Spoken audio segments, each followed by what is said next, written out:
наистина се качите на Вера Петър Хупчев, български вече. Петър Хупчев, честита. Първо мнението ви, разбира се, за този двубой. Мисля, че първият ранен гол, така както говорихме няколко година преди матча, за наше щастие се получи, успокои отбора до голяма степен. И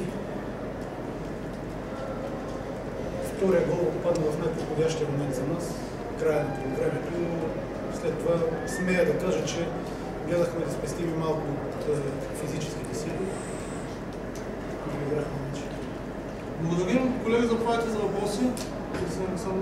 Очертава се това, какво значи трябва да си следващата седмица, това притеснява ли по някакъв начин, защото се очаква да играят втори път и матчта го?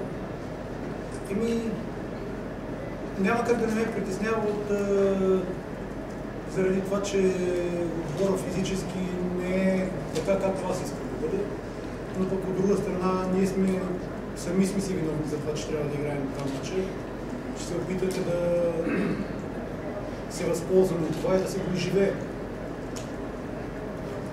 Други въпроси? Преди този мач, господин Хупчев, казах, искам отбора да излезе все едно без 0-2 този мач.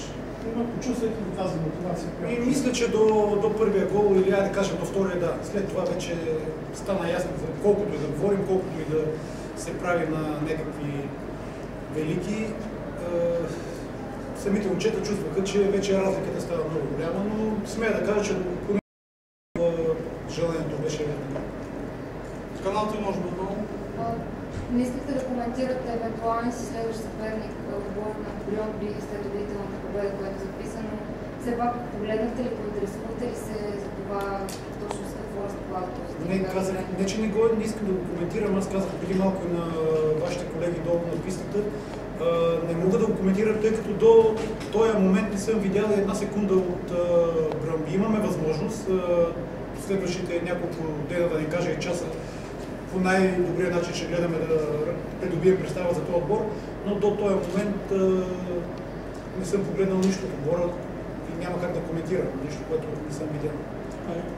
Иначе знае се представители на какъв футбол са, колко неприятни са за нас и аз лично горе-долу имам някаква представа, какво не очаквам. На реванш имаме ли секретарски? Не, няма. Господин Хупчев, Бръндби си е Бръндби, ясно. Вие какво трябва да свършите още до тези важни мачове с Бръндби, защото времето е много малко и сам казахте, че не стига. Много работа, повярвайте ми, искам да свърша, най-вече в чисто физически план, но нямаме това време.